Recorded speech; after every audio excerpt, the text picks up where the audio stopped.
did a song called Love and Hip Hop. So you kind of get a little bit of where that's going just with that title there.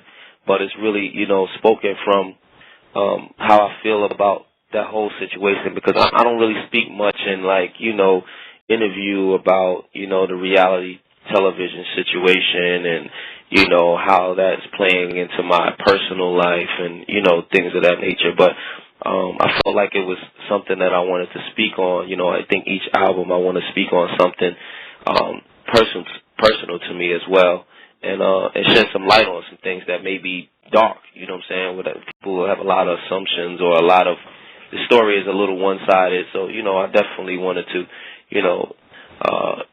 touch it, but not in a bad way, not in a insulting way or anything like that, but just some real talk on the shit, because I don't know if everybody gets that, and I don't really give that through interviews, because I don't that's not one of the things I like to talk about, so I think that song, people are gonna gravitate to it, just on the title alone, but there's some real talk in that. I mean, I work with a lot of new young producers, man. I felt like, throughout my career, I worked with, a lot of big names, and, at this point in time, it's not just really about the big names. I think it's about giving some, new, fresh energy a shot, and working with those guys because they're hungry, and it's kind of a way of, opening the door for, leaving the door crack for somebody after you get in, you know what I'm saying? So I work with a couple of new guys. I work with a guy by the name of Marley, the Martian, who, he's been working with me throughout my mixtape projects. And that's another thing I did. A lot of the guys who I worked with on the mixtape, I also gave them opportunities to, submit stuff for the album as well. So, I worked with Marley, like I said. I worked with the team, some guys out of Miami. I worked with Jay Carter. I worked with a lot of guys that I had never worked with before, man. I worked with the Beat Billionaire. I worked with the Arsenals. I worked with the Renegades. I worked with the Runners. The Runners is one of the guys that I worked with before.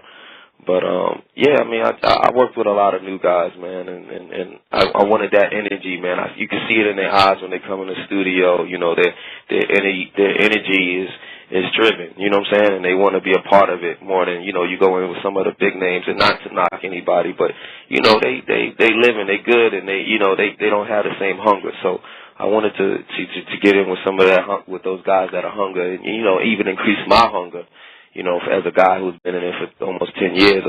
So, their hunger keeps me hungry. The touring is a crucial part of, you being an artist and you represent your music the right way, man. And, I haven't been out on as many tours. I've took a lot of spot dates, and that was just even to keep the chain moving, you know what I'm saying? And at the same time, touch here and there fans and keep, bringing new fans in, you know what I'm saying, just doing stuff in that space. But I definitely want my core fans, I think that's what when you do a tour, you go in these cities and you touch the people that really, appreciate your music and support your music. And, that's why I want to get back to, touring as well. So he definitely can, I'm looking for something in the near future with, maybe me and Pusha, me on Short Run real quick before we, that sounds exciting. But I think that would be dope.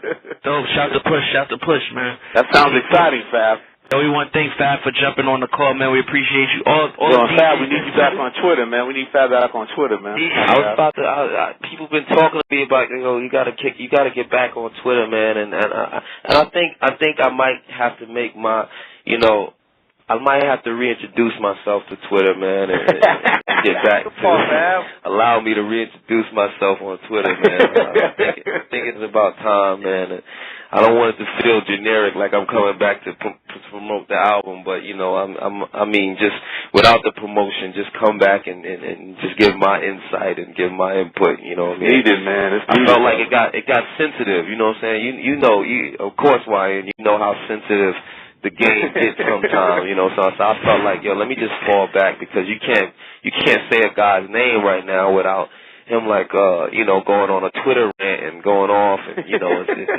it leads into other things. It leads into Cassidy and Meek battles, and me and Ray J feuds, and what I'm saying. So. But I'm confident. I be feeling like that's not the grown thing to do, to beef on social networks. But I do want to come back and just have fun with it. You know what I'm saying? I think a lot of people got some of my personality through it. You know what I'm saying? Just like of course, I think I never knew you really know the side. I never knew. You know what I'm saying? So me too. I think it was. No, even me. I feel like I know you more from that when you was on that run doing it. Because your approach to social media is unique, just like mine, and and we do it well in different ways. And I think because you're so aware of how it's going down, I think you can navigate and avoid a lot of the pitfalls that a lot of cats do. You know what I mean? Yeah, and then occasionally if you have to just slap some Twitter people. You ready for that too? Everybody they don't want people to know it's fake, and I know you wasn't born with that ass. Have you seen Coco's before pictures? Where that ass was flatter than a pancake? You're gonna try to deport me over entertainment videos that I had Kia Worldstar make a statement that it was only publicity,